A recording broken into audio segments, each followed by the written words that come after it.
Salve, salve, rapaziada tricolor, companheiras e companheiros de luta e de glória.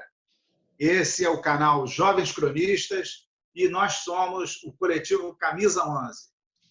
Quero fazer uma saudação aos companheiros que nos assistiram aqui no programa de estreia, que estão conosco aqui. Por favor, nos acompanhem também no nosso Twitter, no @Rádio Camisa 11.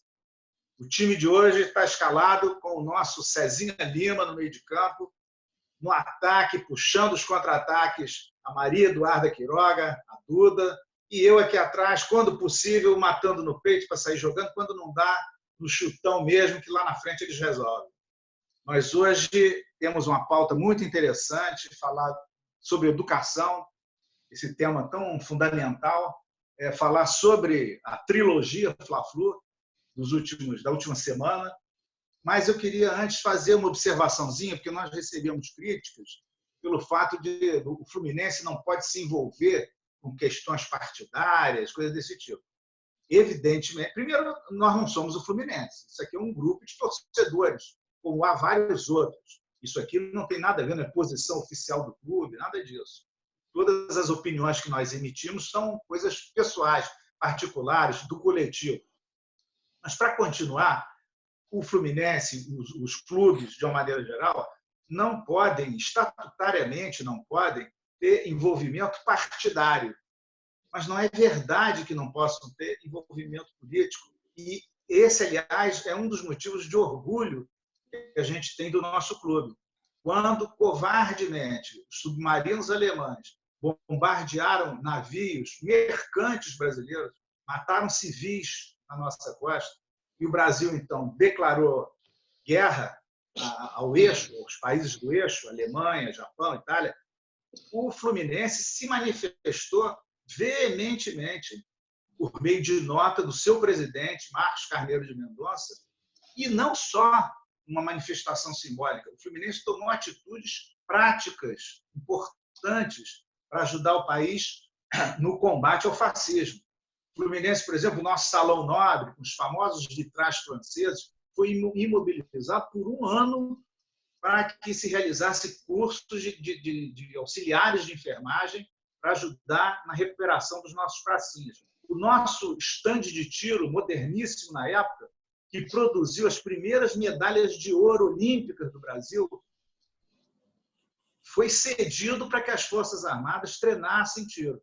E foi feita uma cotização entre os sócios para doar um avião à Força Aérea Brasileira, um avião de treinamento, que foi chamado de Coelho Neto, para que pudesse se exercitar antes de ir para o cenário do combate. Então, vale a pena, no nosso Twitter, o tweet fixado lá é um resumo dessa nota do nosso presidente, então presidente, vale a pena ler essa manifestação firme contra o fascismo. Infelizmente, voltou à atualidade, necessidade de se manifestar assim. Então, o Fluminense tem uma tradição de defesa dos ideais democráticos, de luta contra o fascismo. Então, não somos originais, não estamos fazendo nada que em 42 o presidente do clube já não tenha feito também.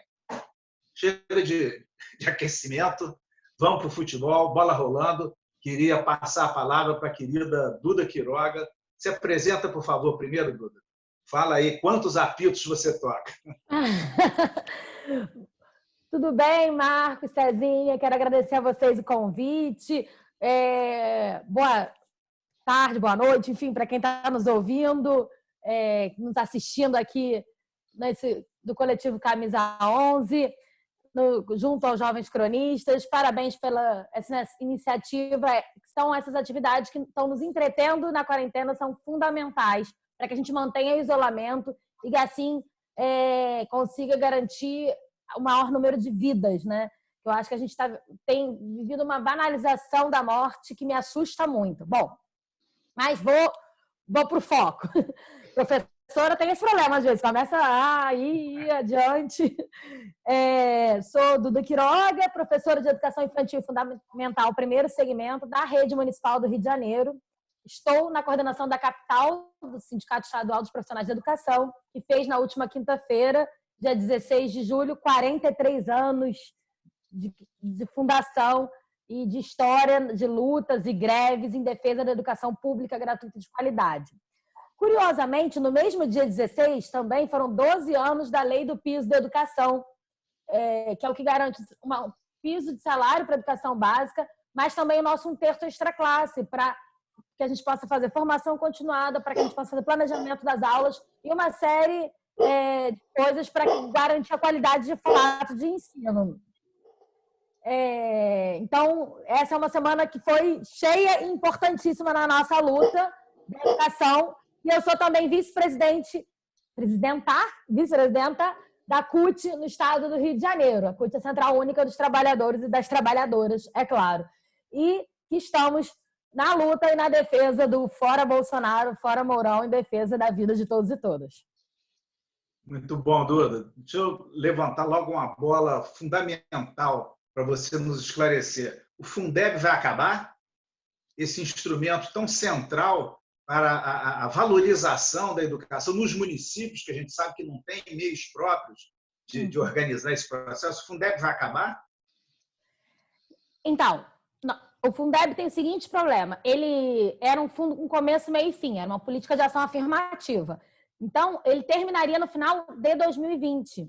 Para ele não acabar, é preciso ser votado o novo Fundeb. Está desde maio pronto, com o parecer já de quem estava na relatoria dado para votar no Congresso, e o Rodrigo Maia toda hora tira de votação. A última ordem é que vota segunda-feira agora, dia 20. Então, a gente precisa muito que todo mundo, o que puder postar falando de educação e botar do lado, hashtag #VotaFundeb, no Facebook, no Instagram e principalmente no Twitter, que a gente sabe que é onde sobe mais, é fundamental, principalmente na própria segunda, pressionar os parlamentares para votar o novo Fundeb. E aí a gente tem um outro embate, né? Não é só votar o novo Fundeb, mas é também falar que é verba pública para a educação pública e que precisa manter a lógica de partilha do Fundeb. Na verdade, tem umas propostas de alteração no novo Fundeb que precisam ser respeitadas. Por quê? Como é que funciona o Fundeb hoje? Você pega uma parte do dinheiro que é da educação, que é recolhido no federal, e guarda 20% desse valor para redistribuir para os estados. Os estados redistribuem para os municípios. Que estados recebem essa parcela? Aqueles que têm um número maior de matrículas do que o que tem de arrecadação, a priori. Qual é o problema? O problema é que tem municípios em alguns estados que o estado não recebe, mas que os municípios precisariam receber. E aí, para garantir que esses municípios recebam, tem uma proposta de mudança em que tem uma parcela da verba do Fundeb que vai direto para os municípios, sem passar pelos estados. No caso do Rio de Janeiro, nós somos um estado que recebe verba do Fundeb. Nós estamos entre os estados que recebem. E no nosso estado, 86% dos municípios não conseguiriam manter a educação pública se o Fundeb acabasse. Então, é fundamental que a gente garanta o Fundo Nacional da Educação Básica, que é a lógica de você é o federal que recolhe o nosso dinheiro de impostos, na sua maioria, e aí ele redistribui de acordo com o número de matrículas nas redes, posto que a maioria das matrículas estão nas redes municipais. Duda, a partir de agora pode contar com o Instagram, com o Twitter do coletivo Camisa 11 para ajudar nessa luta. Você depois nos manda qual é o hashtag, quais são as imagens, quais são as palavras de ordem, que nós vamos entrar firmemente para até segunda-feira conseguir motivar os parlamentares aí, independentemente de questões ideológicas, a educação devia estar acima disso tudo, a gente motivar para que o Fundeb o novo Fundeb seja votado, porque é o que você disse, é inviável para os municípios sustentar esse tipo de política, né? O Brasil é muito grande, muito heterogêneo, apesar da pandemia ser nacional, mas é claro que ela tem realidades muito específicas. Então, essa pergunta que eu vou te fazer, basicamente se refere ao município do Rio de Janeiro, que é a tua experiência. Já dá para voltar às aulas? Os professores estão seguros de voltar à sala de aula? Os pais estão seguros de mandar seus filhos de volta para as aulas? Qual é a posição do prefeito? Ele está cauteloso, está responsável? Como é que é essa briga? Explica pra gente. Olha, essa briga começou assim. A gente teve uma audiência pública na Câmara dos Vereadores no dia 22 de junho, em que a secretária municipal de saúde e a secretária municipal de educação afirmaram, diante de 9.000 pessoas que estavam assistindo essa audiência pública, que as aulas no Rio de Janeiro não voltariam, com certeza, antes da segunda quinzena de agosto. E aí, podemos ser, inclusive, em setembro. Pois é, que isso seria publicado no Diário Oficial, essa audiência foi numa segunda, que seria publicado no Diário Oficial da quarta-feira da mesma semana. Na quarta-feira nada aconteceu. Na sexta-feira, o prefeito fez uma publicação, isso no final de junho, né? Na sexta-feira, o prefeito fez uma publicação separando a educação pública da privada e determinando que a educação privada voltaria agora em julho e a educação pública no dia 3 de agosto. Bom, foi uma grita geral, não só nossa, profissionais de educação, mas também dos parlamentares, dizendo, e aí, nesse caso, até não só os de esquerda, o Celso Luparelli, que é o presidente da Comissão de Educação da Câmara dos Vereadores, se sentiu também desrespeitado e fez mais de uma nota falando disso, porque ele tinha feito uma audiência pública e secretários tinham estado lá para falar. Né? E o prefeito não cumpriu o que foi dito ali. Bom, o prefeito se reuniu com a iniciativa privada, com o sindicato patronal e com o sindicato dos professores da rede privada. Os professores da rede privada também fizeram uma assembleia que, na hora da votação, tinha em torno de 600 profissionais, 500 alto, participando da assembleia virtual, óbvio, né? Ninguém se aglomerou. E decidiram fazer greve pela vida caso as escolas voltassem às aulas presenciais. No caso de nós da educação pública, criou-se um grupo de trabalho. Eu estou fazendo parte desse grupo de trabalho representando o CEP. É um grupo de trabalho que está a Secretaria Municipal de Educação, o Fórum Municipal de Educação, o Conselho Municipal de Educação, a Conselho Escola Comunidade, um representante de funcionários, um representante de professores, um representante de responsáveis. Nós do CEP, o Fórum Permanente de Educação Infantil e o Fórum EJA, que é Educação de Jovens e Adultos. E de Educação Especial também está. Além disso, né, da SME e os representantes das CREs, que são as coordenadorias regionais de educação. Esse grupo de trabalho já teve 3 reuniões, sempre às sextas-feiras, 10 horas da manhã. Na primeira reunião, a gente sinalizou, esqueci que o Tribunal de Contas do município também está nesse espaço. E a Comissão de Educação da Câmara dos Vereadores.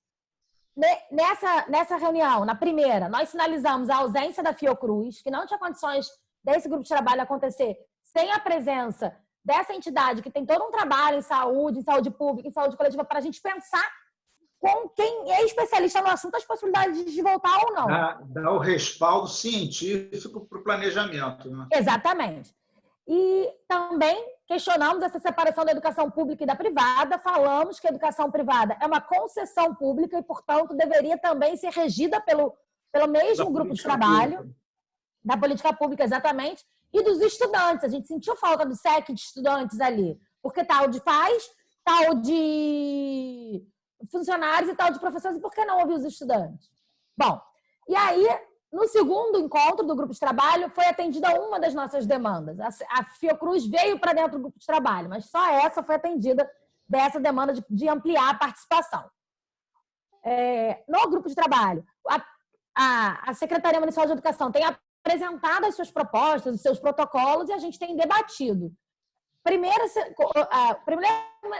problemática que a gente apresentou para as propostas da Prefeitura, que a data que eles apontavam para retorno, que era 3 de agosto, já estava em contradição com o próprio protocolo que eles apresentavam, porque já não tinha o prazo de declínio dos números no Rio de Janeiro que eles mostravam ali.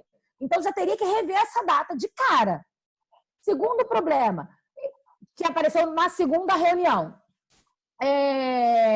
eles falavam muito em vamos licitar, vamos tentar ter tudo comprado.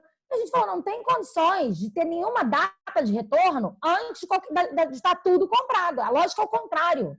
Não dá para estabelecer data sem ter chegado os materiais de higiene, de EPIs, enfim. Lembrando que o Rio de Janeiro passou por uma crise da água no início das aulas, em fevereiro, e teve que adiar o início das aulas, inclusive, porque não tinha estrutura. que adianta você conseguir até mandar sabão para as escolas se boa parte das escolas municipais não tem água? Como é que a gente passou por um processo de climatização na rede, né, nas escolas municipais? E aí não teve manutenção do que climatizou. Então, você tem um monte de escola que tem ar-condicionado, mas não tem ar-condicionado funcionando. Duda, isso significa que o risco ao qual os alunos e os professores estarão expostos é muito diferente, é muito heterogêneo. Né? Uma escola que tem poucos bebedouros, que não tem água, que não tem sabão, é evidente que aqueles seres humanos que estão ali estão se expondo a um risco maior do que uma escola com melhores condições de funcionamento. Não é isso? Perfeito. E aí é bom lembrar que a nossa rede tem 1.541 unidades escolares. E eu estou chamando unidades escolares porque nós temos creches, espaços de desenvolvimento infantil, escolas de primeiro segmento, escolas de segundo segmento e escolas que têm primeiro e segundo segmento, né? Então, nós temos 1.541, tanto que somos a maior rede municipal da América Latina. E aí, uma das coisas que a gente cobrou também nesse grupo de trabalho é que falta o olhar para as unidades. Olha, a gente tem aqui 5 unidades que não tem água, 10 unidades que não tem como abrir as janelas porque fechou quando climatizou e aí não vai ter como circular ar. 15 unidades, a gente não sabe. Mais do que isso, nós temos, não temos a informação de quantos profissionais de fato vão voltar. Porque os profissionais com comorbidades, ou seja, que são considerados do grupo de risco, não voltarão. E quantos são? Nós tivemos um número razoável de profissionais que morreram, infelizmente, inclusive por conta de no início ter mantido aberto para entregar a cesta básica ou para dar o almoço bem nos primeiros dias, que nós do sindicato logo conseguimos eliminar para que não pudesse ficar aberto só para almoço. E esse assunto ainda da alimentação é um assunto interessante. Vocês estão higienizando a comida na casa de vocês quando chega, não é? Os legumes, as frutas, todo mundo está higienizando. A gente está os paranoicos da água sanitária. Agora imagina a cozinha de uma escola que recebe comida 3 vezes por semana e em toneladas. Como é que você higieniza isso? Complicado. Qual é a solução? E aí a prefeitura fala que vai, por exemplo, isso é um problema que não tem resposta, que está lá na pergunta pendurada. Outra pergunta pendurada, a prefeitura fala que vai comprar termômetros para ver a temperatura de todo mundo. Você gasta pelo menos 30 segundos para ver a temperatura de cada um. Vai marcar o horário de entrada de cada turma diferente? Qual vai ser o critério?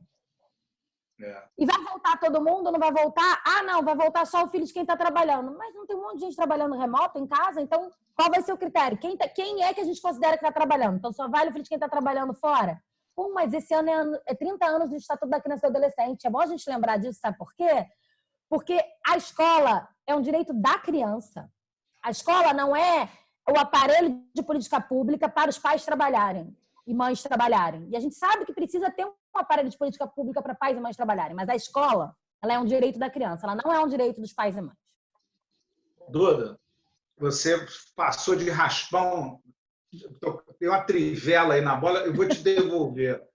Como é que é esse negócio da educação enquanto não se volta, da educação na pandemia? Os meios eletrônicos, o ensino remoto, digo isso do ponto de vista da educação propriamente, quer dizer, é possível prescindir do professor? É possível relativizar imensamente o papel do professor? E o lado dos trabalhadores, quer dizer, isso aqui, se isso vira moda, como é que fica? Vai haver demissão em massa, sobretudo na rede privada, claro? Vai haver demissão de professores? Eles vão ser substituídos pelos meios eletrônicos? Olha, Marco, a gente tem uma série de realidades diferentes nisso aí, né? É difícil fazer uma análise só. Por quê? Vamos lá. Na educação privada, no ensino superior, é possível que tenha uma série de demissões que não se recupere depois, que não se readmita depois. Porque cada vez mais você vai usar o modelo de educação à distância. E aí, a educação à distância, você tem menos professores, porque um professor dá conta de mais turmas, porque está à distância e é com adultos. É outra dinâmica. Infelizmente, essa é uma possibilidade de acontecer e que a gente já está vendo e tem que ir lá toreando. Né? Já existe esse movimento. Na educação privada ainda, Fundamental 1, Fundamental 2 e médio, a maioria das escolas, principalmente as grandes escolas, né, os grandes conglomerados de educação, estão dando aula remota. Boa parte das crianças estão conseguindo assistir, resolver, porque mesmo uma casa que tem internet boa e que tem todas as condições, quantos computadores tem na casa? Porque tá a mãe e o pai trabalhando remoto, tem 3 filhos, por exemplo, como é que todo mundo assiste aula ao mesmo tempo, né? E os pais trabalham ao mesmo tempo. Então, não é tão simples assim, mesmo nas casas mais abonadas. Mas estão ali conseguindo. Na educação infantil, não existe. Inclusive, aí vocês são da área da saúde, parece que sabem melhor do que eu. Mas a Sociedade Brasileira de Pediatria fala do tempo de tela para uma criança pequena. Então, assim, é inviável na educação infantil você imaginar a educação remota. Não existe. E aí, o Conselho Nacional de Educação também falou sobre isso, quando deu parecer quebrando os 200 dias letivos, que é a exigência da LDB, né, da Lei de Diretrizes e Bases da Educação. Falou que, no caso da educação infantil, não só quebra os 200 dias, como as 800 horas, porque basta cumprir 60% da carga horária para considerar um ano letivo. E aí, como a educação infantil não é obrigatória, ou seja, ninguém vai ser chamado no conselho tutelar porque o filho não está frequentando a escola até os 4 anos de idade, né, significa que tem muito pai tirando o filho da escola esse ano. E aí as escolas estão caindo muito o número de matrículas, o número de mensalidades sendo pagas. Tem escola... E aí mais demissão. E aí mais demissão. Escola pequena de educação infantil chega... que é só de educação infantil, chega a ter uma queda de 55% do seu orçamento mensal.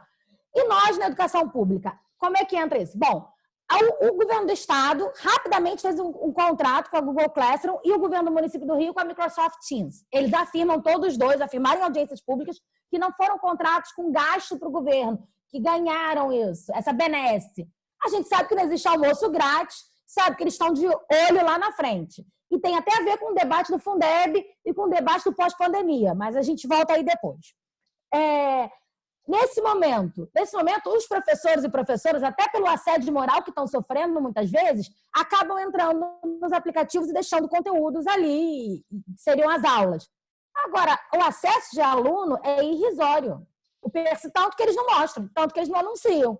Porque, efetivamente, os alunos da rede têm dificuldade de ter acesso à internet. Têm dificuldade de ter acesso à internet no computador. Porque as famílias, quando têm um celular com pacotes de dados, não com internet, com Wi-Fi ou com internet, né, uma internet potente. E muitas vezes seus pacotes de dados, eles são para WhatsApp, já sabe, para essas redes sociais. Não consegue entrar num aplicativo desses, como a gente está usando para fazer essa conversa. Então, a pandemia está servindo para acentuar, por um lado, para desnudar as diferenças que a gente tem na educação pela economia. E, por outro lado, para acentuar essas diferenças, né? Então, a gente vê que a tecnologia tem limitações em si, mas, além do mais, o nosso contexto socioeconômico, tão irregular, tão desigual, traz novas limitações, agrega limitações que fazem com que isso seja uma ferramenta muito questionável, né?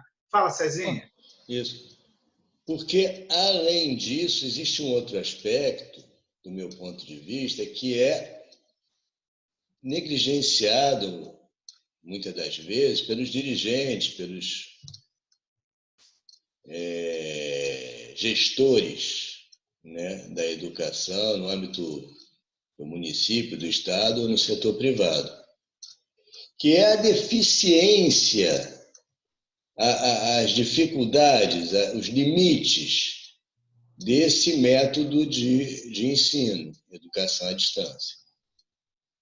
A educação, do meu ponto de vista, fundamental que o professor confere aos alunos, ela se dá no informal, no exemplo, na postura, no debate, enfim, precisa da presença do aluno, do professor, a convivência do aluno no coletivo,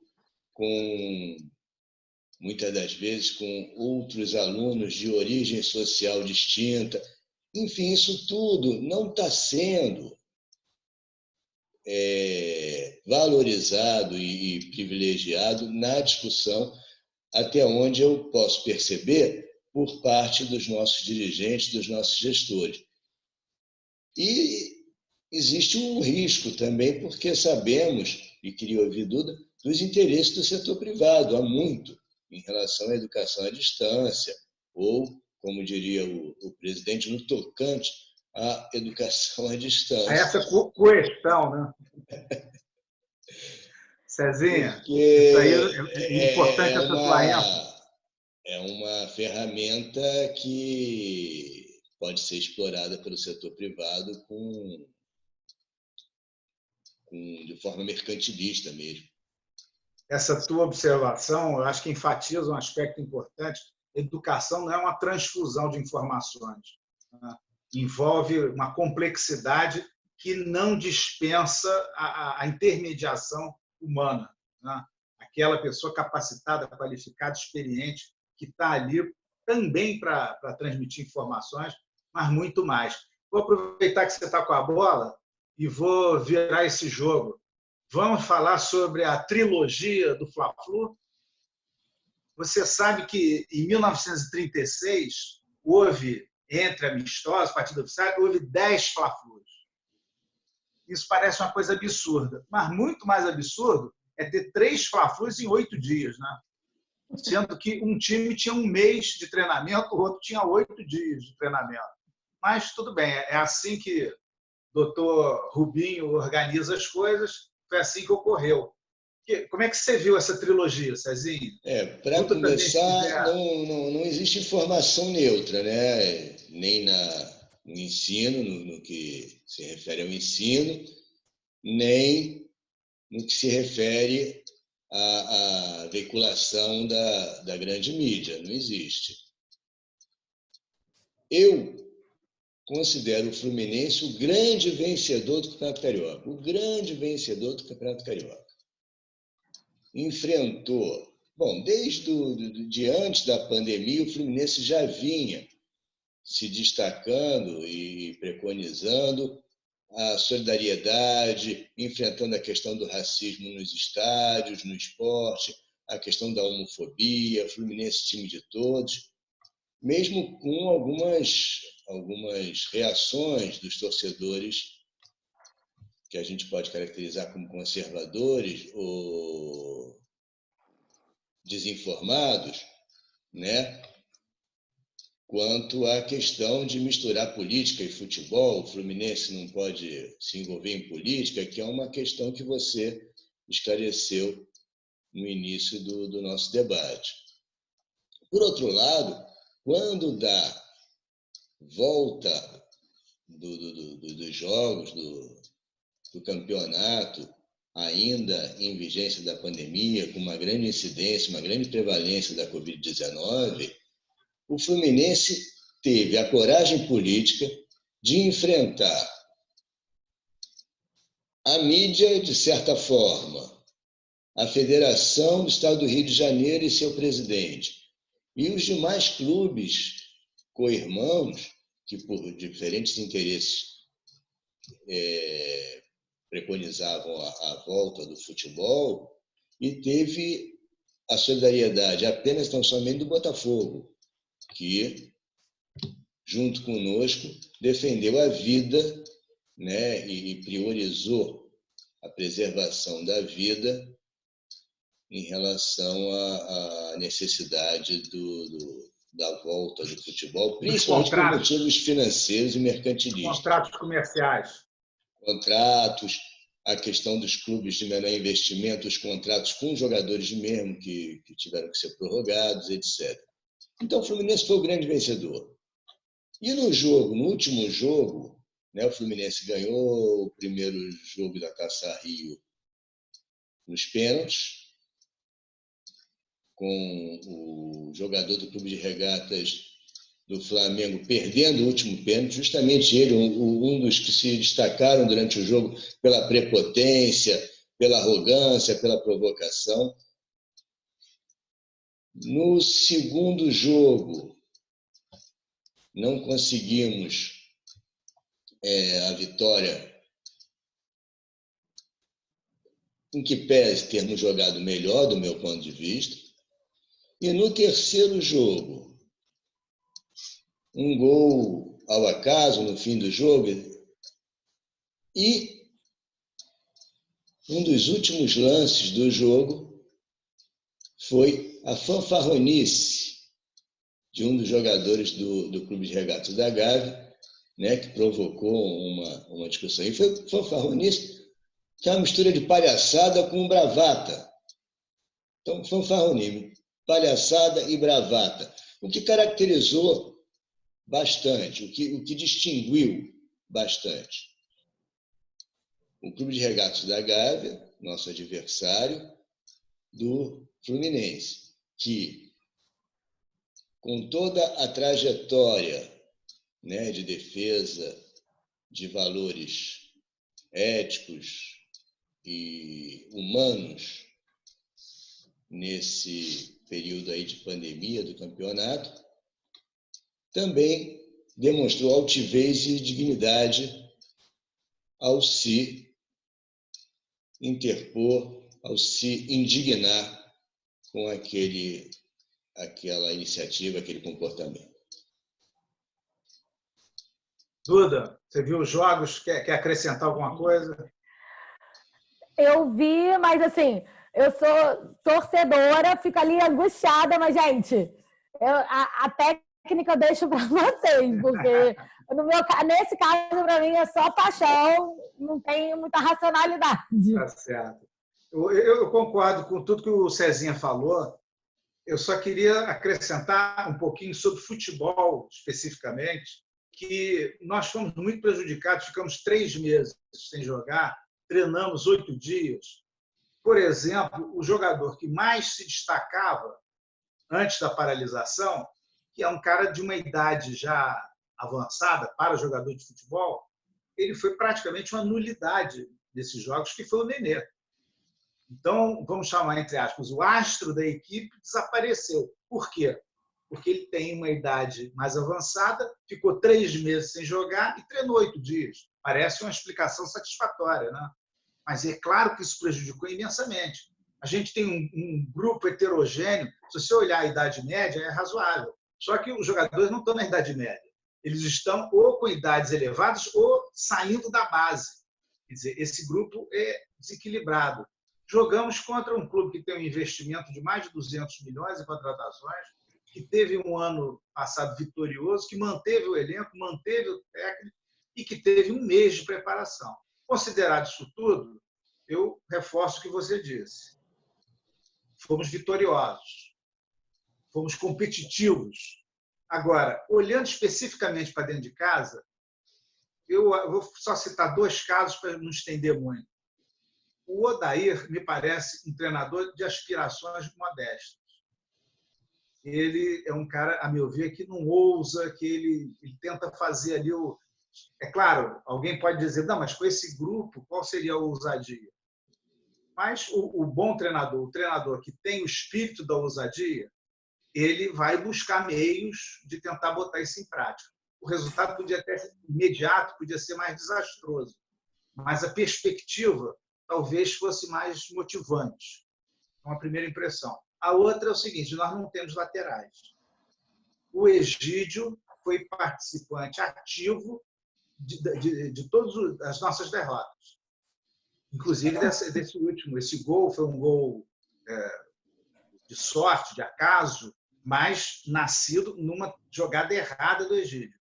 E assim foi a voadora dele no meio de campo, sem nenhuma necessidade, que gerou a expulsão. Assim foi o gol que ele, o contra-ataque, que ele, ao invés de cercar, de atrasar a jogada, eventualmente fazer uma falta, tentou dar um bote e possibilitou o cruzamento. Então, quer dizer, eu acho que o desempenho, relativizando em relação ao adversário, acho que foi razoável, acho que ninguém se sentiu ultrajado com a derrota, finalmente. No meio do caminho até tivemos uma Taça Rio, mas pensando o elenco para um campeonato de pontos corridos, vamos ver que formato virá aí, mas tradicionalmente de pontos corridos, eu acho que a gente tem muito problema. Acho que a gente precisava aproveitar a saída do Henrique e precisava reforçar aí em algumas posições. Vamos encerrar por aqui? Obrigado, Vamos Cezinha. encerrar. Obrigado, Saudações Duda. tricolores. Saudações tricolores. Por favor, Saudações tricolores. acompanhem nosso Twitter, nosso Instagram, @Rádio Camisa 11, e na próxima semana estaremos aqui de volta. Saudações tricolores. Saudações tricolores.